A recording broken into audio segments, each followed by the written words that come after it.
The cold plaster pressed against Imani Hayes' cheek, a sharp contrast to the heat spreading through her chest. The metallic crunch of her wrist made her cease, a sharp reminder of the absurdity of the situation she was in. The fluorescent lights in Terminal 3 at Chicago's O'Hare International Airport seemed to grow harsher, casting a cruel light on her expensive business suit, which now looked out of place in the dark corner near the fire escape. The air was thick with tension and a sour, sickening odor wafting from the man standing so close to her. "Listen, pretty girl," the man's voice, Officer Frank Miller, was full of smugness and sarcasm. Silver badges glittered on his dark blue uniform. $5,000 cash now. He paused, letting the disgusting offer hang in the air. "Or you'll have a night to remember in the Cook County Jail. Tomorrow morning you can try to explain to your boss why you were disturbing the peace at a federal airport." Nice suit. He glanced her up and down, his gaze lingering inappropriately. "It would be a shame if it got all wrinkled and stained." The other officer, Kevin Baxter, younger and more nervous looking, stood blocking the only exit, his arms crossed over his chest. "Frank's right," Baxter said, uncertain but clearly agreeing. "With a little cooperation, everything will be fine. No need to make a big deal out of it." Imani took a deep breath, trying to keep her voice from shaking with the rage and fear swirling inside her. "What the hell are you doing?" she asked, her voice sharper than she intended. "You have no right to do this." "I didn't do anything wrong," Miller sneered, a dry unpleasant sound. He leaned closer, his breath on Imani's face carrying the faint scent of cheap whiskey. "Rights," he whispered, his voice low but threatening. "We're cops, girl, we have rights, especially with the likes of you." He paused, glancing at her tan skin, then back at her neat outfit. "Dress like a queen, but who knows what filth lurks underneath. Now choose, cash or jail." His gaze swept over her body again, a lewd look that made her shudder with disgust. Her wrist throbbed under the weight of the handcuffs, her mind was spinning. Just hours ago she had been standing in court in New York, feeling the triumph of defending a victim of police brutality. Now she was the victim herself, cornered by two men in uniform who represented the law but acted like thugs. Who is this woman? Why is she stuck in this horrible situation? Why did the two policemen who were entrusted with her protection treat her like a street criminal or worse? What did she do, or simply exist in her own skin, to deserve this humiliation, harassment, and now outright blackmail in the middle of one of the world's busiest airports? And most importantly, will she have any way to escape this ongoing nightmare? Stay tuned for the full story. Just 3 hours ago, Imani Hayes was sitting on flight AA 1427 from LaGuardia to O'Hare, feeling relief and satisfaction coursing through her body. A nearly 2-year-old lawsuit was finally over. She, a young attorney in her 30s at a small but prestigious law firm in Springfield, Illinois, had successfully represented the family of a young black man who was permanently injured by excessive force from New York police. It was a hard-fought but meaningful victory, not only for her client but also for her own belief in justice. However fragile it sometimes was, Imani wasn't born into luxury in the traditional sense. Despite her family background, she is the only daughter of David Hayes, the most powerful man in Illinois, the governor. However, Imani has always tried to keep her career out of her father's shadow. She wanted to make a name for herself through her own ability and hard work. She graduated with honors from the University of Chicago Law School, turning down lucrative offers from big East Coast law firms to return home where she felt she could make a real difference. Her relationship with Governor Hayes was not a secret, but it was not publicized. Only close friends and a few in the political and legal world knew. To the public, Imani Hayes was simply a passionate civil rights lawyer. She liked it. Independence was something she valued. When the plane landed at O'Hare around 4:30 p.m., Imani felt a little tired but in good spirits. She just wanted to catch a connecting flight back to Springfield, her cozy apartment, and maybe treat herself to a nice dinner. She stepped off the plane and joined the bustling crowd. She was tall and fit from her morning jogging routine. Her tan skin was healthy and smooth.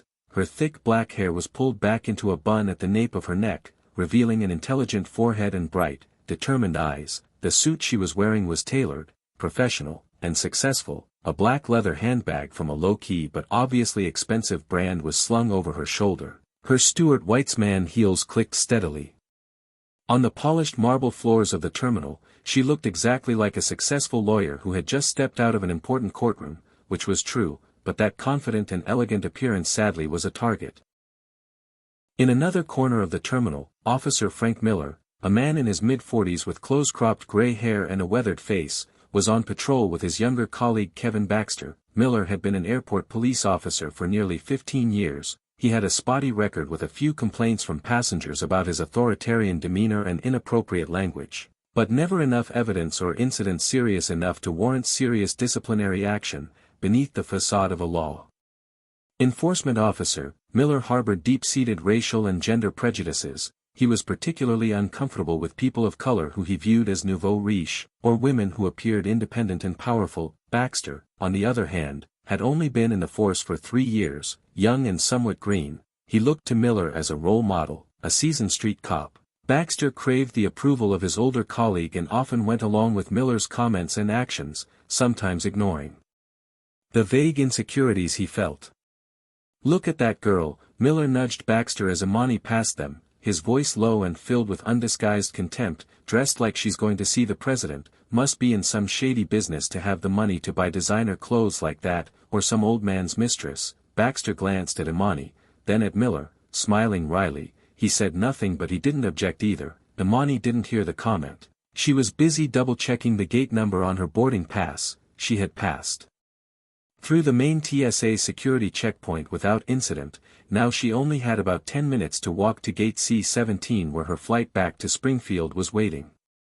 But as she passed a relatively quiet connecting corridor, Miller suddenly stepped forward, blocking her way. Baxter followed, standing slightly to one side. "Excuse me, ma'am," Miller said, trying to sound polite, but his eyes scanning her from head to toe. "Random security check.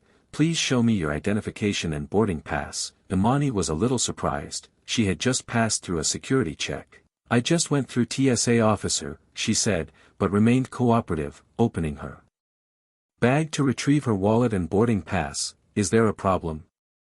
"It's just formality, ma'am," Miller replied, taking Imani's license and ticket. He looked at the photo on the license, then back at her, squinting. "Imani Hayes, a lawyer." His tone was surprised, then quickly suspicious. "Where do you practice law?" "Springfield, Illinois," Imani replied, starting to feel uncomfortable at this unnecessary scrutiny. Miller flipped the license over and over, examining the ticket. He was stalling for time. "Flying from New York for business?" "Yes, I just finished a case there," Imani replied curtly, hoping he would quickly return the papers and let her go. "What kind of case is this that you have to fly all the way to New York?" Miller asked, his tone becoming more like an interrogation than a routine examination. "It must be a big one, huh? Is it worth a lot of money?" Imani frowned. The question was completely irrelevant and somewhat rude. "Officer, does that have anything to do with security checks?" Miller smirked. "Just curious. A young black, well-dressed lawyer, you don't see them every day." His tone was tinged with obvious discrimination. "That bag looks expensive. Is there anything special inside?" Imani's patience was starting to wear thin. She realized this was no ordinary random search. Something was wrong. "The bag only contains personal effects and work documents, officer," she said, trying to keep her voice calm. "Can I have my papers back?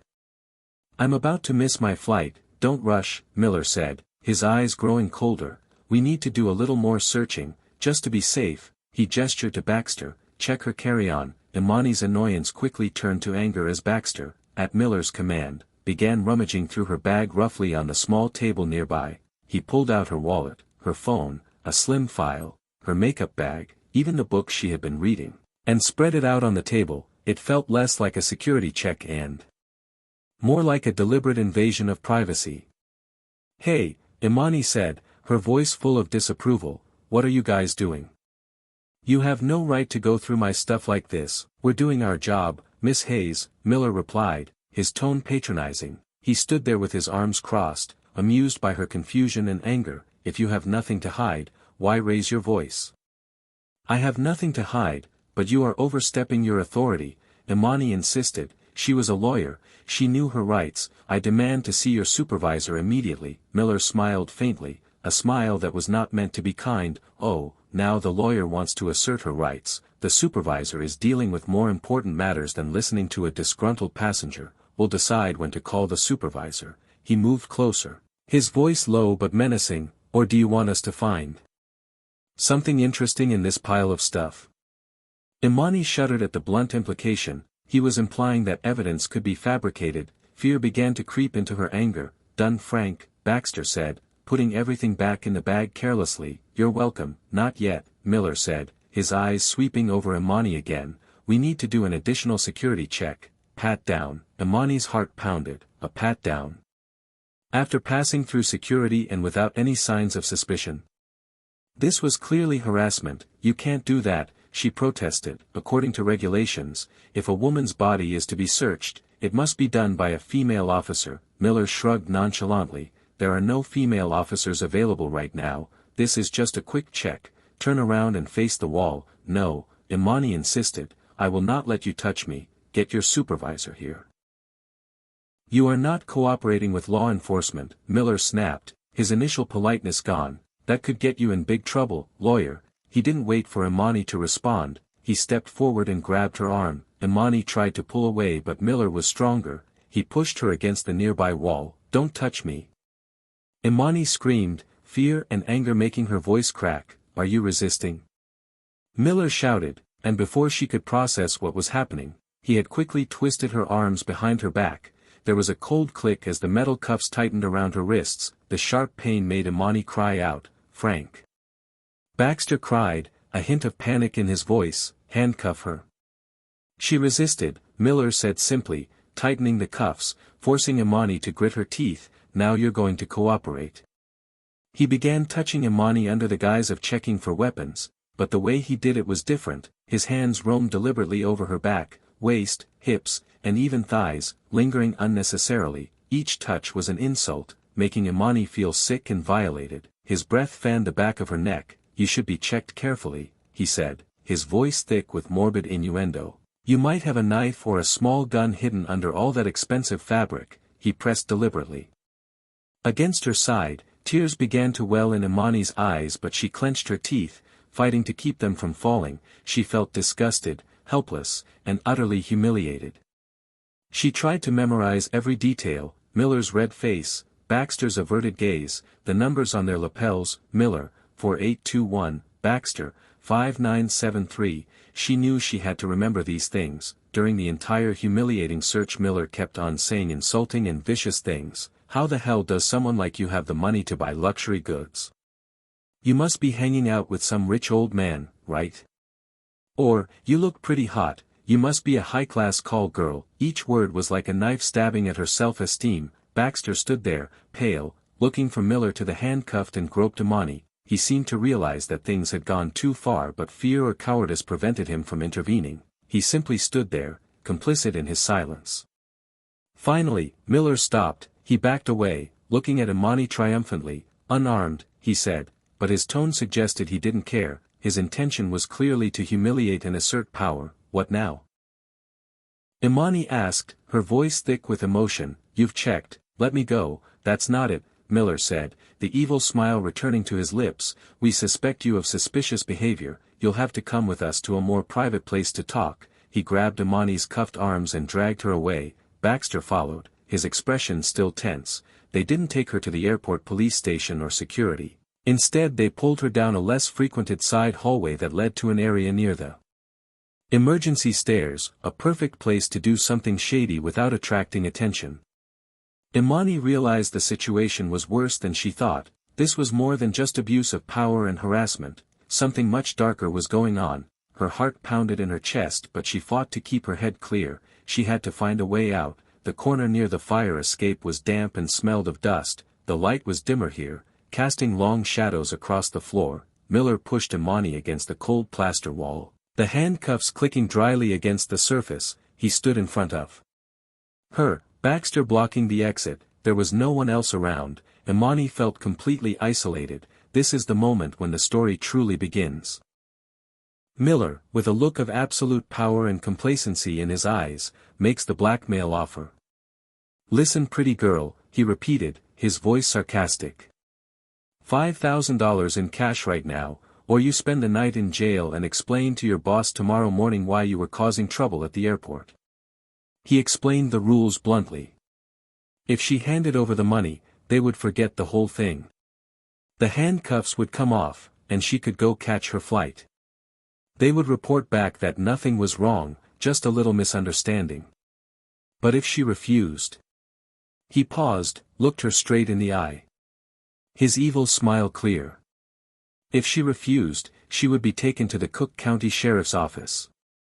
She would be charged with resisting arrest and disturbing the peace. And he hinted that he might find something illegal in her bag when they searched her more thoroughly at the station. A small packet of white powder perhaps. Her legal career, her reputation, would all go up in smoke overnight. "We're the police, we have the power," he repeated, as if to impress his helplessness on her. "Especially with people like you who dress up but who knows what's inside.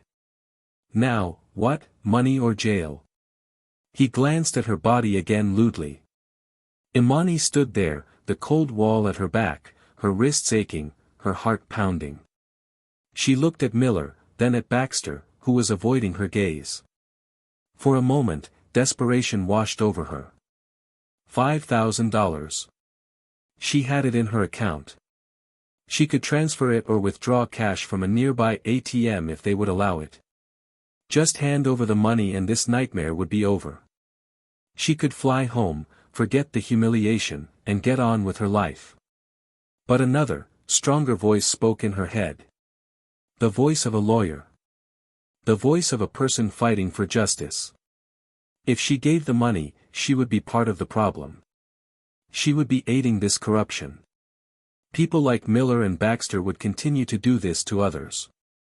People who might not have $5,000 to escape. People whose lives could be truly ruined. The anger at this blatant injustice boiled over, drowning out the fear. She had dedicated her career to fighting people like this. She couldn't give up. She took a deep breath and raised her head. The fear in her eyes was replaced by a cold determination. A new fire of determination. She looked Miller straight in the eyes. No longer a trace of hesitation in her voice. "You just made a very, very big mistake," she said, her voice clear and sharp. "I'm not giving you a penny." Miller was taken aback. He had clearly not expected this reaction. The smug look on his face turned to anger and disbelief. "Oh, you're stubborn, huh? Okay, so you've chosen prison." He raised his hand, intending to signal Baxter or something. "Wait." Imani interrupted, her voice filled with authority. An authority she rarely used but which now flowed naturally. "Before you do anything more stupid, I think you should take a minute to make a phone call. Call your immediate superior, or perhaps better yet, call the Cook County Sheriff." She paused for a beat, letting her words soak into the tense atmosphere. "Tell them you are illegally detaining Imani Hayes at Terminal 3, O'Hare." She looked Miller straight in the eye. Then glanced at Baxter, who was starting to look confused. "And when you speak to your superiors," she continued, her voice still cold but weighty, "remind them that my father is Governor David Hayes of Illinois." Silence. A heavy, thick silence filled the small space. The noise from the station outside seemed far away. Miller blinked, then frowned. The anger on his face slowly turning to disbelief, then confusion. "You're joking," he stammered, the smirk gone. "Do you think we're that stupid, making up stories to get out of this? Try calling." Imani challenged, unflinching. "Or take a closer look at my driver's license, permanent address in Springfield, think about it." Baxter's face was as pale as paper. He took a reflexive step back. Eyes widening as he looked from Miller to Imani to Miller. His expression filled with panic. "Frank," he whispered, his voice shaking. "Frank, Governor Hayes, really?" Miller stared at Imani, searching for a hint of deception, a hint of hesitation. But saw only certainty and unwavering steel. He began to sweat. He remembered the address on the driver's license, Springfield. He remembered the name Hayes, David Hayes, the governor. No way. He had harassed, handcuffed, and blackmailed the governor's daughter. The horrible truth hit him like a punch in the gut. All the color drained from his face. Governor. Governor Hayes. Miller repeated, his voice broken, filled with horror. No, it can't be, oh my God. Frank. Baxter cried, his voice almost tearful. What have we done, what are we going to do? He looked as if he were about to faint. The change was instantaneous. The arrogance and cruelty were gone. Replaced by utter fear and obvious cowardice. Miller fumbled in his pocket for the handcuff keys. His hands shaking so much he almost dropped the bunch. He hastily unlocked Imani's handcuffs, his fingers clumsy to the point of being pathetic. Miss Hayes. Miller stammered, his voice pleading, obsequious. His demeanor had taken a ridiculous turn. There has been a serious misunderstanding, a very serious one. We are so sorry, we are so sorry. We were just doing our routine patrol, we may have gone a little too far.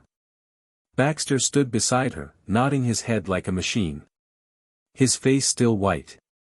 Yes, it was just a misunderstanding, miss, please forgive us, we meant no harm, we just wanted to ensure safety. Imani rubbed her red wrists where the handcuffs had been removed. The physical pain was still there, but the relief at the reversal was instantly replaced by cold contempt. She looked at her two tormentors, now trembling and pleading. Justice sometimes came at a high price, and it didn't come to everyone. But today, it was on her side. Imani's wrists were still sore and shaking, but her eyes were not. She stared straight at the two policemen kneeling before her. Contempt written all over her face. Their belated fake apologies did nothing to appease her. A misunderstanding? She repeated, her voice icy, cutting off Miller's pleas. You call sexual harassment, racial slurs, illegal handcuffing, and an attempt to extort $5,000 a misunderstanding? She shook her head slowly. No, this is not a misunderstanding, this is a crime, and I want to see your superiors now, immediately. The determination in Imani's voice made both Miller and Baxter even more frightened. Baxter, still pale, shakily pulled his walkie-talkie from his belt. He stammered a request for the shift supervisor to come to their location immediately. His voice cracking with tension. Minutes later, a woman in a police lieutenant's uniform appeared. She was about 50 years old, stocky, with short gray hair and a stern face that exuded experience and authority. It was Lieutenant Sarah Jenkins, the CPD's airport supervisor for the afternoon shift. She had received an emergency call from Baxter, who sounded unusually panicked, and she immediately went to check on him. When Lieutenant Jenkins arrived, she found a strange sight. Imani Hayes, in her business suit but looking a little disheveled, her wrists red. Standing straight with a look of determination and anger on her face. Her two officers, Miller and Baxter, looked as if they had seen a ghost. Their faces drained of color, sweat pouring down their foreheads. Jenkins knew something was wrong. She recognized Imani Hayes too. Not because she was the governor's daughter. But because she had seen her on the local news in connection with civil rights cases. What's going on here, Officer Miller, Officer Baxter? Jenkins asked, her voice even but stern. She looked at Imani. Miss Hayes, are you okay? Imani took a breath, trying to regain her professional lawyerly composure. Lieutenant, she began, her voice clear and coherent. I am not well, I have just been through a very serious incident involving two of your officers. Imani then recounted the entire incident in detail, accurately and without exaggeration. She began with the moment she was unjustly stopped by Miller and Baxter after passing through TSA security. She described the intrusive, discriminatory questions about her occupation, income, and race. She described the rough search of her bag, noting that Miller requested and subjected her to an inappropriate and invasive pat-down, accompanied by racial and gender-based insults and derogatory language. She described how she was handcuffed when she protested the harassment, dragged to this hidden corner. And finally, she described Officer Miller's blatantly extortionate offer of $5,000 in exchange for her freedom and silence. And the threat to fabricate evidence if she refused. She did not forget to specify the numbers of both. Miller, 4821. Baxter, 5973. Lieutenant Jenkins listened intently, not interrupting. Her expression grew more serious, her brows furrowed. Every now and then she glanced at Miller and Baxter. Her eyes filled with frustration and intense anger. As a veteran police officer and a woman, she understood the gravity of these allegations. Abuse of power, racism, sexual harassment, and extortion. And the fact that the victim was a lawyer made them all the more serious. As Imani finished her account, Jenkins turned to her two officers. Miller, Baxter, do you have anything to say?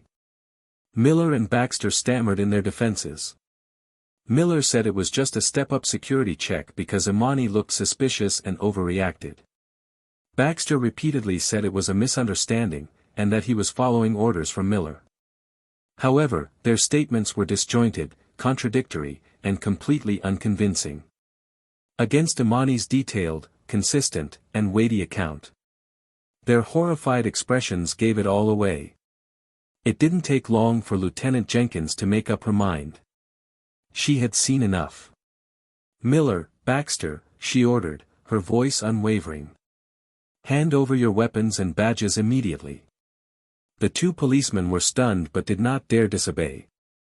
Trembling, they removed their guns and badges and placed them in Jenkins' hands. I am requesting that engineering immediately seal and seize both officers' body cameras. Jenkins said into her radio. All the data from today's shift, this is critical evidence. Jenkins then turned back to Imani, her tone softening but still serious. Miss Hayes, on behalf of the Chicago Police Department, I sincerely apologize for what you have been put through. This behavior is unacceptable and will be dealt with severely. Do you need medical assistance? What can we do to help you right now? I just want to make sure they're held accountable. Imani replied, her voice still shaky but determined. And I need to get to gate C-17 to catch my flight back to Springfield. Understood, Jenkins said. She immediately dispatched two other officers, a man and a woman, to the scene. These two officers will escort you to the airline's VIP lounge. Your flight will be rescheduled if necessary. They will ensure your safety for the remainder of your stay at the airport. She then turned to the two newly arrived officers, pointing to Miller and Baxter. Take these two to airport unit headquarters immediately, de-escalate them, and await further instructions from the Internal Affairs Office. Miller and Baxter were escorted away by their two colleagues. Their swagger gone, their expressions lost in shock and despair. Lieutenant Jenkins stayed behind to reassure Imani again. And provided her contact information, as well as that of Internal Affairs. Imani, escorted by two new officers, finally left that terrifying corner. She walked towards the VIP lounge.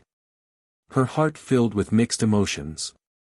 She was safe, but at the cost of humiliation and hurt. Yet part of her felt relieved and stronger.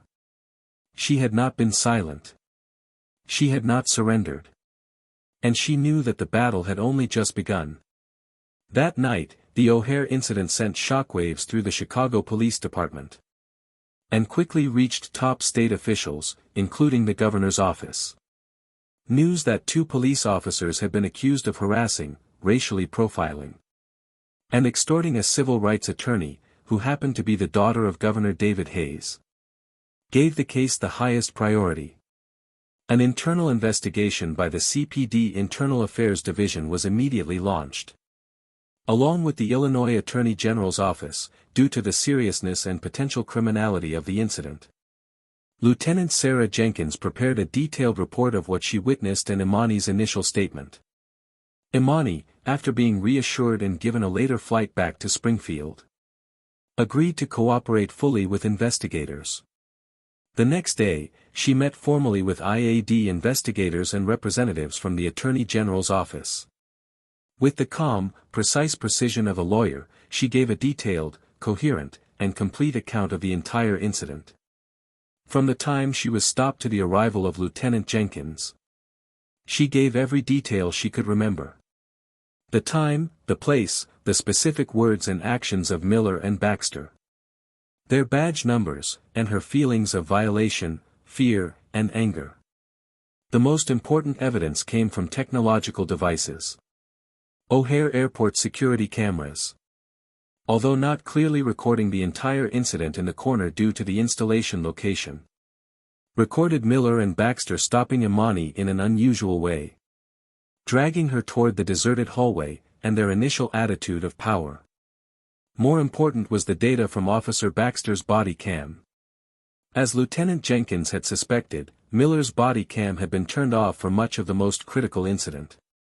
An intentional act to conceal evidence, and a serious violation of department policy. Baxter's body cam, however, was still running. While the footage may have been imperfect, it captured the clear audio of the conversation in the dark. Miller's blackmail offer of $5,000. The threats to tamper with evidence. And especially the sudden change in tone and demeanor of both men after Imani revealed her father's identity. This audio, along with the image of Baxter's face, captured the stark evidence against them. Miller's work record was also thoroughly reviewed. Investigators found several previous complaints about his bossy demeanor, discriminatory language, and abuse of power. Though none were sufficient to warrant serious disciplinary action. However, the complaints provided a clear picture of Miller's tendencies and repeated behavior. Faced with Imani's detailed testimony, security camera evidence, Baxter's indisputable body cam footage, and Miller's past record, the pair were left with no room to deny. The internal investigation concluded that Miller and Baxter had committed serious violations of industry regulations, including abuse of power, use of unnecessary force, harassment, discrimination, and attempted extortion. Miller's actions in turning off his body cam only made matters worse. The decision was swift. Frank Miller and Kevin Baxter were immediately suspended without pay while the investigation continued. After just over a week. Based on the results of an internal investigation, the Chicago Police Department's superintendent fired both men. Their law enforcement careers were brought to an ignominious end. But it didn't stop there. The Illinois Attorney General's office, after reviewing the evidence, decided to file criminal charges against both Miller and Baxter. They were charged with a slew of serious crimes: extortion, false imprisonment, misdemeanor battery, which involves improper handcuffing and strip searching, harassment, and abuse of authority. The case quickly captured the attention of the Chicago and Illinois media. The story of two corrupt cops who had the audacity to harass and extort the governor's daughter became a hot topic, sparking discussions about police reform, accountability, and racism in law enforcement. The trial took place a few months later in Cook County Criminal Court. Imani Hayes, this time not as a defense attorney, but as the main witness and victim, demonstrated incredible strength and professionalism. Standing on the witness stand, she calmly recounted the entire story again, speaking clearly and without hesitation, directly facing her two tormentors. Her testimony was compelling, touching the emotions of everyone in the courtroom, including the jury. Miller and Baxter's defense attorneys did their best to discredit Imani. They argued that she had overreacted, that the officers were following protocol, and even suggested that she had used her father's influence to exaggerate the incident and retaliate. But these arguments were rendered weak and unfounded when the prosecutor showed the video and played audio from Baxter's body cam. The audio of Miller's extortionate $5,000 offer, and the panic that followed, was telling. Miller and Baxter's faces in the courtroom paled as they looked down at the table. Lieutenant Jenkins' testimony about Imani's condition, and the defendant's demeanor when she arrived at the scene, further supported the case. Evidence of Miller's previous complaint was also considered. After several days of hearing arguments from both sides, the jury retired to deliberate. It didn't take them long. After just a few hours of deliberation, they returned to the courtroom with a verdict. Both Frank Miller and Kevin Baxter were found guilty of the main charges, which included extortion and abuse of power. A few weeks later, the sentencing hearing took place. The judge, a man known for his sternness, read the verdict to a hushed courtroom. He emphasized the seriousness of the crime, especially when it was committed by those charged with upholding justice and serving the community. He spoke of the dangers of abusing the public trust, and of the devastating effects of racism and sexism in law enforcement. Finally, the sentence was delivered. Frank Miller and Kevin Baxter were each sentenced to 3 years in prison. Not a long sentence by any stretch of the imagination, but enough to send a strong message that misconduct will not be tolerated, even when the offender is a police officer. 3 years in prison may not seem like a harsh sentence for the crimes Miller and Baxter committed. But for the two former police officers, it was a total downfall. They lost everything. Their careers, their reputations, their freedom, and their self-respect. Their images, from law enforcement officers to convicted criminals, were widely broadcast in the media, serving as a stark warning to others in the profession who might consider abusing their power. For Imani Hayes, the traumatic incident at O'Hare Airport left indelible psychological scars. She became more wary of similar situations, and sometimes memories of humiliation and powerlessness still return in her nightmares. However, the horrific experience did not break her. On the contrary, it only strengthened her iron resolve to fight for justice, and against injustice in all its forms. She continued her civil rights practice in Springfield with greater passion and empathy. Her painful personal experiences gave her a deeper insight into what her clients, victims of discrimination and abuse of power, endured. She became a stronger and more authoritative voice in the debates over criminal justice reform and police accountability in Illinois, while maintaining her independence in her work. She has occasionally collaborated with the office of her father, Governor David Hayes, in pushing legislative initiatives to increase oversight of police operations, mandate the transparent use and storage of body cam data, and establish more effective complaint processes for police misconduct. Her well-publicized story has lent weight to these reform efforts, and she has received widespread support from the public, especially from minority communities and civil rights organizations, who see her as a symbol of resilience and courage. Still, Imani is aware of an uncomfortable truth. Justice in her case was served relatively quickly and efficiently. But she can't help but wonder. If she weren't a lawyer, if she didn't know her rights, and most importantly, if she weren't the governor's daughter, would the outcome have been the same? Would Miller and Baxter have been fired and prosecuted so quickly? Would the body cam evidence have been so thoroughly scrutinized? The answer, probably not. Her special status, though she initially did not want to use it, certainly played a role in ensuring that the case was not buried or treated lightly. This made her feel both grateful that she had achieved justice, and agonizing for the countless other victims who did not have the same advantages, who may have suffered in silence, or even suffered retaliation for speaking out. Imani Hayes' story is not just a celebration of personal courage and resilience in the face of adversity.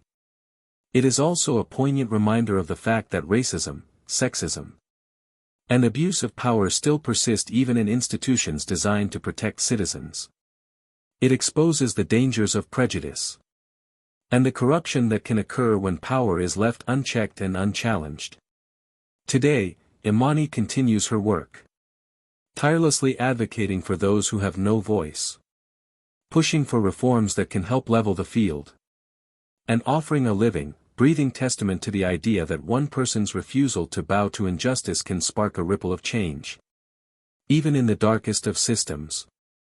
Every victory, no matter how small, builds toward a future where dignity, respect, and true equality might become the norm rather than the exception. Imani knows the road is long. And the fight is far from over. But she also knows she will never again be silenced. And she will never stop fighting, not just for herself, but for everyone who has ever been forced to suffer in silence.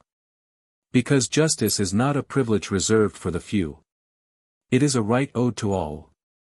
No matter the color of their skin, the depth of their pockets, or the titles attached to their names. Thank you for listening to this story. If you like this content, please click like and subscribe to the channel, so you don't miss the next meaningful stories. Because tomorrow, we will have another powerful and inspiring story for you.